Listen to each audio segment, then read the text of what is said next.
نبی پاک صلی اللہ علیہ وسلم پہاڑ پہ بیٹھ کے پڑھتے تھے رات کو، تو وہاں نا ابو سفیان بھی آ گئے سنتے سنتے، کیونکہ انہوں نے پابندی لگائی ہوئی تھی کہ کوئی بھی بندہ وہاں نہ جائے، سوشل بائیکاٹ معاذ اللہ کیا ہوا تھا، کوئی نہ ادھر جائے، تو سنتے سنتے ابو سفیان آ گئے۔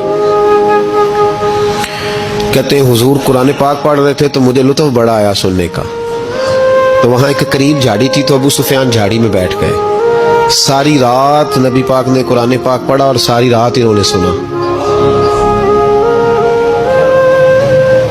ہمیں اتنا ذائقہ بات سن کے بھی تو آنا چاہیے نا۔ کہتے ہیں اب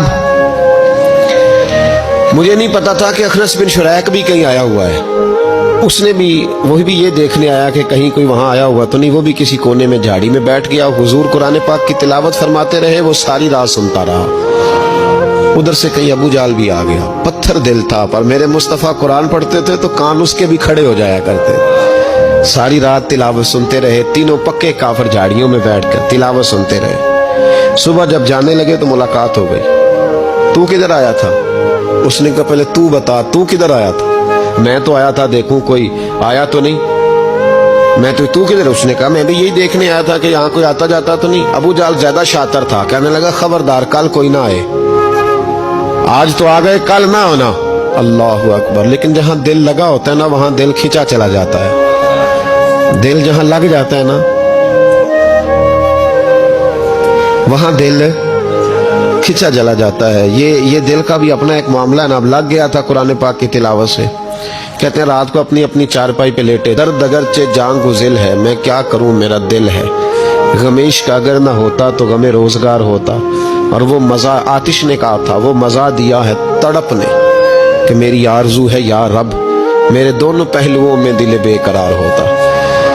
کہتے ہیں کہ اگلی شام پھر آئی، وہی کیفیت، وہی انداز، وہی شوق، چارپائی پہ لیٹے پر کانوں میں وہ آواز رس گھولے، لیٹا نہ گیا، اٹھے پہنچے، لیکن آج جگہ بدل کے بیٹھ گئے تینوں۔ صبح ساری رات سنتے رہے محبوب کی تلاوت، صبح اٹھے تو پھر چوک میں ملاقات ہو گئی۔ تو کدھر آیا تھا؟ تو کدھر؟ ابھی بات ہونے۔ ابو جال ذرا زیادہ شاطر تھا، کہنے لگا میں تو تم دونوں کا خیال کرنے آیا تھا، کہیں تم دونوں تو نہیں آئے، یہ دیکھنے کے لیے آیا تھا۔ اللہ اکبر۔ 3 دن مسلسل آتے رہے اور میرے مصطفیٰ کریم کا ساری رات قرآن پاک سنتے رہے۔ اب اخنس بن شریک کہتے ہیں کہ میں پورا قریب آ گیا، میرا دل کہتا تھا کہ یہ سچے ہیں۔ کہتے میں نے تیسرے دن مشورہ کیا، میں نے کہا یار پتہ تجھے بھی ہے مجھے بھی ہے کہ نہیں آنا، پر ان کی آواز ایسی ہے، وہاں لذت ایسی ہے، نہیں نہ رہا گیا تجھ سے بھی۔ مان کیوں نہیں جاتا کہ ساری باتیں اپنی جگہ پر ان کی بات کانوں سے ہو کے دل میں اترتی چلی جاتی ہے، مانتا کیوں نہیں؟ اخنس بن شریک کہتے میں پورا قریب آ گیا، پر ابو جال نے مجھے پھر گمراہ کیا۔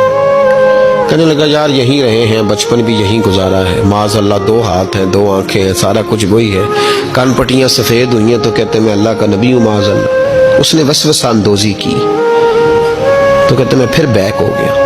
آپ کیوں نہیں اس شخص کو جانتے جو وسوسہ اندوزی کرتا ہے؟ آپ اس جگہ کیسے چلے گئے جہاں وسوسہ اندوزی ہوتی ہے؟ یاد رکھیں اس جگہ جائیں جہاں جانے سے دل صاف ہوتا ہے، جہاں جانے سے دل کا زنگ اترتا ہے، آپ کے وسوسے دور ہوں گے۔ وہاں جائیں جہاں ایمان کی، یقین کی، تیقن کی دولت بڑھتی ہے۔ کیوں وہاں جاتے ہو جو بیک کر دیتا ہے؟